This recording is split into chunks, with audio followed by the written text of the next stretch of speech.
demain, le quart d'heure lyonnais. Toute l'actualité chaque matin. Parce que Lyon demain se dessine aujourd'hui, voici l'essentiel de l'actualité. En ce lundi, nous sommes le 31 janvier. Nous ferons le point sur l'épidémie de Covid-19. On constate une stabilisation et même une légère baisse des taux d'incidence dans la métropole de Lyon et dans le département du Rhône.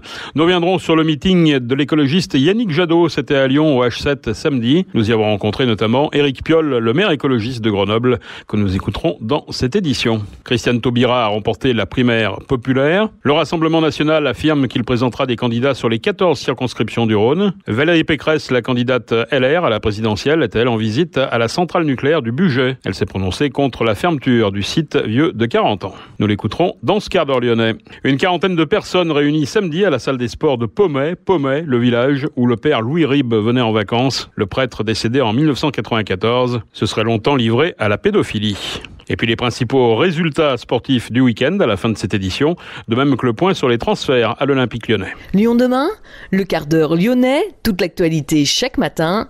Gérald de Bouchon. Bonjour à tous. Bienvenue dans ce quart d'heure lyonnais. Le pic des hospitalisations a-t-il été atteint dans le Rhône? On constate une stabilisation et même une légère baisse des taux d'incidence dans la métropole et dans le département. 4430 dans le Grand Lyon, 4512 cas pour 100 000 habitants. Sur la semaine glissante du 18 au 24 janvier pour le Rhône, le taux de positivité atteint le chiffre record de 34,5%. Au niveau régional, le taux d'incidence est de 4039 cas pour 100 000 habitants.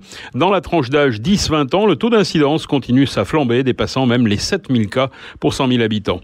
Omicron représente désormais 99% des contaminations. Environ 960 patients Covid+ hospitalisés dans le Rhône, dont 150 en réanimation, où le nombre de patients diminue depuis une dizaine de jours. Lyon demain, la radio lyonnaise a écouté partout dans le monde. Le candidat Europe Écologie Les Verts à la présidentielle, Yannick Jadot, a choisi Lyon pour présenter son programme. C'était samedi après-midi à H7, à Confluence.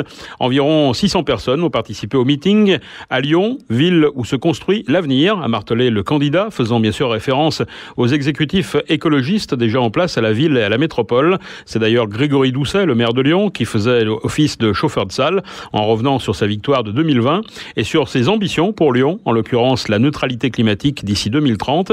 Puis Yannick Jadot allait dévoiler le nouveau slogan de la campagne « Changeons », comme un clin d'œil aux électeurs socialistes, allusion à la campagne d'Hollande en 2017. Un extrait du discours de Yannick Jadot samedi à Lyon. 2022, l'année où tout doit changer, l'année où tout peut changer. Alors, changeons. Changeons. C'est le slogan pour mobiliser toute la société, tous les secteurs économiques et toutes les énergies. Changeons, c'est l'appel de la jeunesse à celles et ceux qui détruisent leur avenir. Changeons, c'est le mot d'ordre de toutes celles et ceux qui veulent mener la bataille des pollués face aux pollueurs. Changeons, mes amis. Ce n'est pas seulement un slogan, c'est une alerte. Les climato-cyniques manœuvrent en coulisses, vous le savez, pour préserver leurs intérêts économiques et financiers. Ils actionnent les lobbyistes à Paris, à Bruxelles et dans le monde entier. Nous les empêcherons de nuire à l'action publique. Changeons, ça veut dire dégageons les climato-sceptiques, les climato-cyniques des ministères. Yannick Jadot a ensuite détaillé son projet des possibles. Écologie et justice sociale sont les deux axes principaux du programme. Multiplié par 4 le chèque énergie pour les plus précaires, 700 000 logements sociaux réalisés sur le quinquennat. Pour les aînés, un ratio minimum de soignants dans les EHPAD, l'interdiction de création de nouveaux EHPAD à but lucratif. Pour le travail, augmenter le SMIC à 1 400 € net et le porter à 1 500 € à la fin du mandat. Abroger la nouvelle réforme de l'assurance chômage. Pas d'augmentation de l'âge de la retraite. Une réduction du temps de travail. Plus de 200 000 personnes recrutées dans les services publics, 100 000 infirmières, mais aussi des enseignants. Pour ces derniers, les salaires seront augmentés de 20%. Pour lutter contre les déserts médicaux, obligation pour les médecins d'effectuer leur dernière année d'études et les 2 premières dans les territoires sous-dotés. Pour l'enseignement supérieur, Parcoursup supprimé. La quasi-gratuité de l'enseignement sera inscrite également dans la loi. Parmi les maires écologistes présents au meeting, Éric Piolle, le maire de Grenoble, à la tête de sa ville depuis 2014. Il faisait partie des candidats à la primaire écologiste. Nous l'avons rencontré à l'issue du meeting de Yannick Jadot. Le programme, on l'a construit toutes et tous ensemble. Donc Yannick, évidemment, il pose ses arbitrages. C'est important que ce programme lui ressemble. Mais moi, pour ma part, je n'ai jamais douté des projets qui sont portés. Et donc, les arbitrages qui sont faits sont des arbitrages avec lesquels on est tous à l'aise. Et vous avez pu le voir, le facteur social et le facteur environnemental et le facteur démocratique sont là. S'occuper de la sécurité, des sécurités, des habitantes et des habitants, c'est une priorité. S'occuper des biens communs, c'est une priorité. Sortir de la prédation sur le vivant, c'est une priorité. Aller chercher ce qui nous émeut, ce qui nous permet d'avoir du sens dans nos vies, là, avec des mesures claires, fortes sur l'héritage, sur l'énergie, sur les lobbies, sur tout ce qui continue à dégrader aujourd'hui l'environnement, c'est très clair. Que doivent faire les écologistes pour sortir aujourd'hui de cette gauche ? Il faut continuer à faire campagne. Une campagne, c'est long, il y a 70 jours et en fait, plus ça va aller, plus chaque jour va compter, plus que le précédent. Donc depuis la fin de la primaire qui nous a rassemblés, Yannick Jadot a posé un cadre de valeurs et ça a aussi été le seul dans notre espace politique à être très clair sur ce qui s'est passé pour les migrants, ce qui se passait en Biélorussie, sur des enjeux fondamentaux. Il a été le seul qui a émis un son clair. Et donc là, il y a la présentation du programme et puis on continue avec une énergie, en tout cas qu'on sent chez nous. Ils sont plusieurs fois par semaine. Je vois les équipes, puisque je suis sur les boucles d'information, je vois les équipes qui se mobilisent pour coller le matin, pour distribuer des tracts. Donc je vois cette mobilisation. Lyon et Grenoble sont des laboratoires pour ce programme ? Non, parce qu'on n'est pas des rats de laboratoire. Donc moi, j'ai jamais apprécié ce terme de laboratoire. Nous montrons que concrètement, nous pouvons changer la donne et c'est bien aussi ce qui se fait avec la reconnaissance de la Commission européenne de Grenoble Capitale Verte, avec les mesures fortes qui ont été mises en œuvre par la métropole de Lyon. Alors, on voit que en fait, quand on est au pouvoir, évidemment, on fait face aux difficultés, évidemment, on prend les décisions qui s'imposent et on n'oublie pas le programme, on le met en œuvre. Voilà, on le met en œuvre malgré les résistances. Et les résistances, c'est normal. On est tous résistants au changement. Ce qui arrive à l'humanité aujourd'hui dans une société française qui est extrêmement tendue, ça n'est pas simple. Donc, on est tous résistants au changement, mais on sait qu'on peut porter du sens ensemble et prendre plaisir à créer ensemble un monde qui nous convienne, quoi. Il y a un mot qui revient souvent quand on parle des écologistes, c'est le dogmatisme. Qu'est-ce que vous avez envie de dire aujourd'hui aux électeurs ? Aujourd'hui, le dogmatisme, il est du côté de ceux qui mettent de côté ces enjeux, le message des scientifiques pour continuer à favoriser Total. Vous voyez, pour Capitale Verte, on avait la cérémonie d'ouverture, on a accueilli des Tanzaniens et Ougandais qui venaient là dire que Total, chez eux, alors qu'ils n'ont plus de saison des pluies à cause du dérèglement climatique, Total, chez eux, vient forer des énergies fossiles dans le lac où ils puisent leur eau, où ils pêchent leurs poissons et fait un pipeline qui va traverser la moitié de l'Afrique et que le gouvernement français regarde ça tranquillement. Éric Piolle, le maire de Grenoble. Christiane Taubira, elle, remporté la primaire populaire à laquelle 392 000 citoyens ont participé ce week-end devant Yannick Jadot et Jean-Luc Mélenchon. Elle a indiqué qu'elle appellerait les autres candidats à gauche pour les convaincre de la rejoindre. La réponse ne s'est pas fait attendre pour certains. Jean-Luc Mélenchon ne se sent pas concerné par la victoire de Christiane Taubira. Yannick Jadot n'a rien à lui dire. Le Rassemblement national affirme qu'il présentera des candidats sur les 14 circonscriptions du département du Rhône. Michèle Morel, responsable départemental du RN, sera candidate dans la commune où elle a été élue autrefois, Villeurbanne. Le Lyonnais Thibaut Monnier va lui diriger les fédérations du parti Reconquête d'Éric Zemmour, ancien membre du Rassemblement national. Thibaut Monnier était jusqu'à présent coordinateur régional adjoint du parti d'Éric Zemmour en Auvergne-Rhône-Alpes. Il est aussi le cofondateur de l'ICEP, l'école de sciences politiques de Marion Maréchal. Les fédérations locales travaillent notamment à la quête des parrainages pour le candidat à la présidentielle 2022. Valérie Pécresse était en visite samedi à la centrale nucléaire du Bugey, dans l'Ain, tout près de Lyon. La candidate des Républicains s'est prononcée contre la fermeture du site vieux de 40 ans.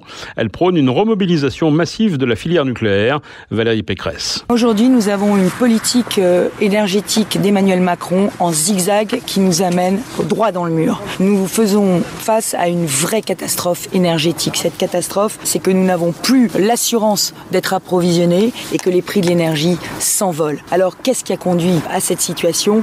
Eh bien, des décisions irresponsables et incohérentes du gouvernement. Fermer Fessenheim alors que rien ne l'y obligeait. Annoncer la fermeture de 12 réacteurs nucléaires. J'étais aujourd'hui au Bugey devant 2 des réacteurs qui devraient fermer selon Emmanuel Macron. Eh bien, je le dis, je m'y opposerai formellement. Nous devons renoncer à fermer ces réacteurs. Nous devons y renoncer. Nous devons avoir un plan, une mobilisation gaullienne aujourd'hui, un plan de relance gaullien pour l'énergie. Et dans ce plan de relance gaullien pour l'énergie, il y a la remobilisation décarbonisation massive de la filière nucléaire. Nous n'atteindrons pas le zéro carbone 2050 sans un plan de relance du nucléaire qui lui donne un avenir, parce que nous allons devoir produire beaucoup plus d'électricité si nous voulons sortir des énergies fossiles et avoir de l'énergie à bas coût pour les Français. Valérie Pécresse, la candidate LR à la présidentielle. Lyon demain, un site internet, du son, de l'image, un média complet pour les Lyonnais qui font avancer la ville. Une quarantaine de personnes réunies samedi à la salle des sports de Pomey. Pomey, le village où le père Louis Ribes venait en vacances. Une réunion publique à l'initiative des personnes touchées par cette affaire, alors que le prêtre est décédé en 1994. Les agissements du prêtre accusé de pédophilie font débat, mais aussi la réaction du diocèse, longtemps resté muet. Luc Jomet, le premier qui a révélé l'affaire, et Annick Moulin, elle aussi victime du prêtre, étaient présents samedi. Tous deux ont été les premiers à témoigner dans les médias en octobre dernier. Ils nous appelaient ces gardes du cœur. C'était un prétexte, évidemment, a déclaré une autre victime. Il y avait des adultes autour qui auraient pu intervenir et ils ne l'ont pas fait, a martelé Luc Jomet. Les victimes réclament désormais justice et réparation. Une cinquantaine de personnes place Bellecour hier dimanche pour interpeller les passants sur ce qui se passe en Europe de l'Est, à savoir la menace d'invasion de l'Ukraine par l'armée russe. La Biélorussie n'échappe pas non plus à la montée des tensions. Des membres de cette communauté étaient aussi présents avec des drapeaux blancs et rouges. La communauté ukrainienne comprend environ 5000 personnes sur Lyon et sa région. Lyon demain, la radio sans pub. 2 ans et demi après un transfert record à Tottenham, l'Olympique lyonnais devrait officialiser le retour du milieu international Tanguy Ndombele via un prêt jusqu'en juin. Objectif, bien sûr, remplacer Guimarães, transféré à Newcastle. Un prêt payant de 3 millions d'euros. Romain Fèvre, qui a débarqué à Bron hier pour passer sa visite médicale et paraphé un contrat de 4 ans et demi, va renforcer, lui, le secteur offensif. Guimarães, actuellement au Brésil avec sa sélection, a signé un contrat de 4 ans et demi en faveur de Newcastle. L'Olympique lyonnais a communiqué le montant du transfert, plus de 50 millions d'euros, dont 8 de bonus. C'est la 3e vente de joueurs la plus élevée de l'Olympique lyonnais, après celle de Ndombele à Tottenham en 2019 et celle d'Alexandre Lacazette un peu plus tôt en 2017 à Arsenal pour 53 millions d'euros. L'Olympique lyonnais et l'Olympique de Marseille qui ont donc rendez-vous le 1er février, donc demain. Cette date pour le report de l'Olympico était conditionnée à la qualification des Marseillais pour les quarts de finale de la Coupe de France. Le club phocéen a décroché samedi soir cette qualification aux dépens de Montpellier.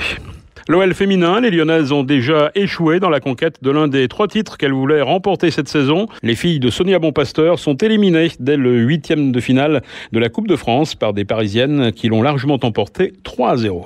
En souffrance en Euroleague, où elle a perdu 11 de ses 14 derniers matchs, l'Asvel a remporté sa 4e victoire consécutive à Nanterre et en 2002 en championnat. Les Villeurbanais ont emporté 74-80, victoire qui lui a permis de prendre la 3e place du championnat avant de recevoir la SIG le 6 février et Monaco le 13. Il faut noter ce week-end les défaites de Pau-Orthez et Strasbourg. Et puis en top 14, la bonne affaire du Loup, vainqueur en déplacement à Perpignan 23-28. Pierre Mignoni, à l'isolement après avoir été positif au Covid-19, a vécu ce succès depuis son canapé. C'est la fin de ce quart d'heure lyonnais. Merci de l'avoir suivi. On se retrouve demain, même heure, même antenne. En attendant, passez une excellente journée.